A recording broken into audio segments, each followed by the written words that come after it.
या सर्व कलाकारांसाठी एकदा होण्याचं स्वप्न आपल्यातले अनेक जण पाहतात, त्यासाठी रात्रंदिवस अभ्यास करतात, आपलं सगळं पणाला लावतात. काही यशस्वी होतात तर काही पहिल्याच अपयशात हा नाद सोडून देतात.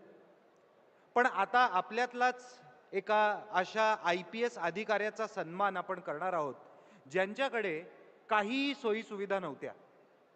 हालाकीच्या परिस्थितीत असूनही शिकण्याची जिद्द त्यांनी सोडली नाही. अपयश आलं पण हार मानली नाही. पुन्हा पुन्हा UPSC परीक्षेचा ते अभ्यास करत राहिले आणि 2025 साली ते यशस्वी झाले. आज भारतभरातल्या तरुणांचे ते आयकॉन आहेत. पाहूया आपल्या पुढच्या शिवगौरव पुरस्काराचे मानकरी असलेल्या या रिअल हिरोचा एक संघर्षमय प्रवास. एव्ही प्लीज.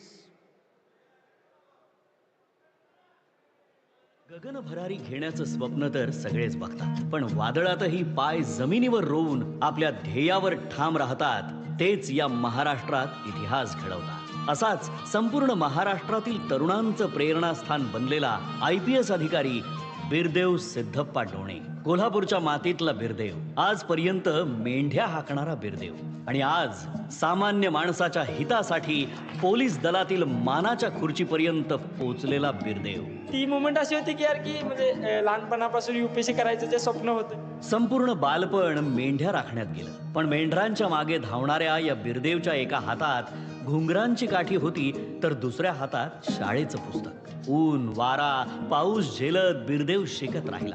वडिलांची ऐपत नसतानाही शिकत राहिला आणि त्याची जिद्द आणि चिकाटी त्याला जिंकवत राहिली.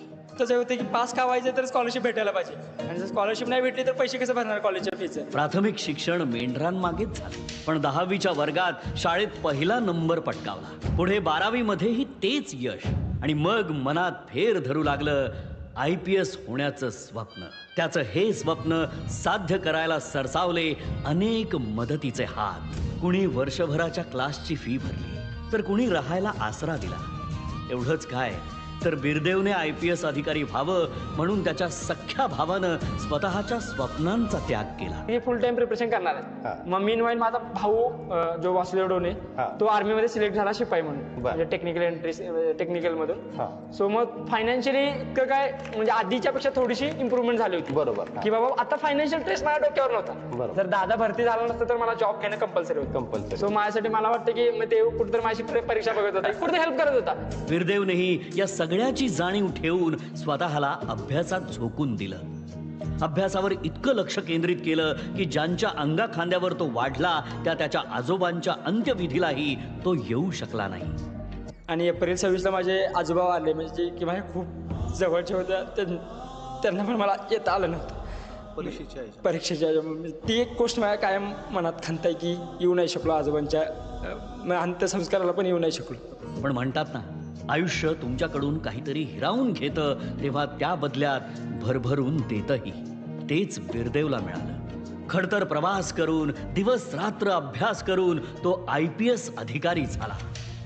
अत्यंत प्रतिकूल परिस्थितीतून यशाच्या शिखरावर पोचलेल्या बिरदेववर आज फक्त त्याच्या मेंढरांची किंवा कुटुंबाची जबाबदारी नाहीये, तर आज जबाबदारी आहे आपल्या देशाच्या सुव्यवस्थेची. म्हणूनच त्याच्या पुढील वाटचालीसाठी आणि एका नव्या प्रवासासाठी शिवगौरव पुरस्कार 2026 देऊन त्याचा सन्मान करताना आम्हाला प्रचंड आनंद होत आहे. मंडळी, जोरदार टाळ्यांनी स्वागत करूया IPS अधिकारी बिरदेव डोणे यांचं.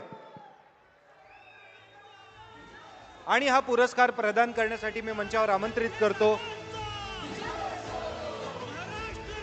मृदा व जलसंधारण मंत्री, पालकमंत्री यवतमाळ श्री संजय राठोड साहेब, शिवसेना सचिव भाऊ चौधरी, तसेच डबल महाराष्ट्र केसरी श्री चंद्रहार दादा पाटील यांना. जोरदार टाळ्या होऊन जाऊ द्या. महाराष्ट्र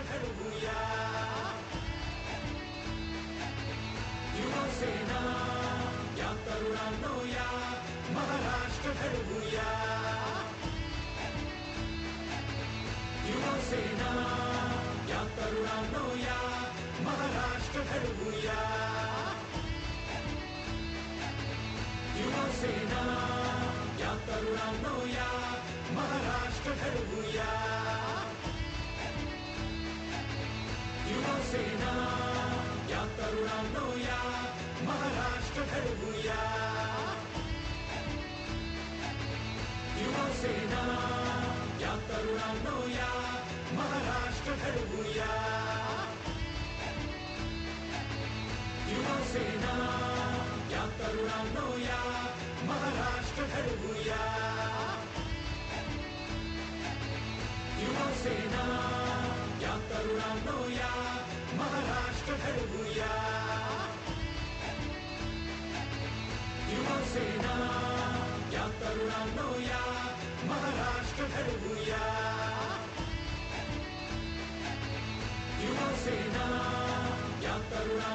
मी वीरदेव यांना विनंती करतो की त्यांनी इथे आपलं मनोगत व्यक्त करावं आणि त्यांच्यापर्यंत माईक पोहोचवण्यात यावा प्लीज.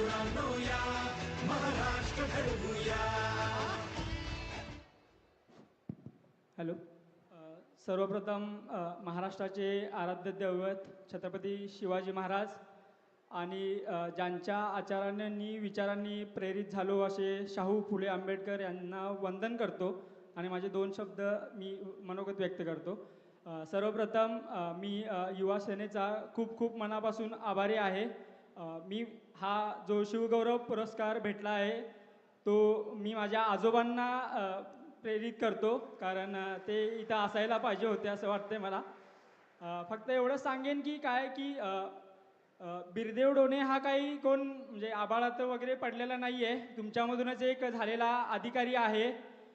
सो मी सिलेक्ट झाल्यानंतर जे काही मला लोकांचं प्रेम भेटलं त्यातून मला एकच गोष्ट समजली की प्रत्येकांना वाटत होतं की कोणतरी त्यांचा भाऊ, कोणतरी त्यांचा मुलगा किंवा कोणतरी नातूच अधिकारी झालाय की काय, अशी प्रत्येक घरातल्या लोकांना तशी आपुलकी वाटत होती आणि तीच आपुलकी मला भेटत गेली. याबद्दल मी Angel One app is built for traders.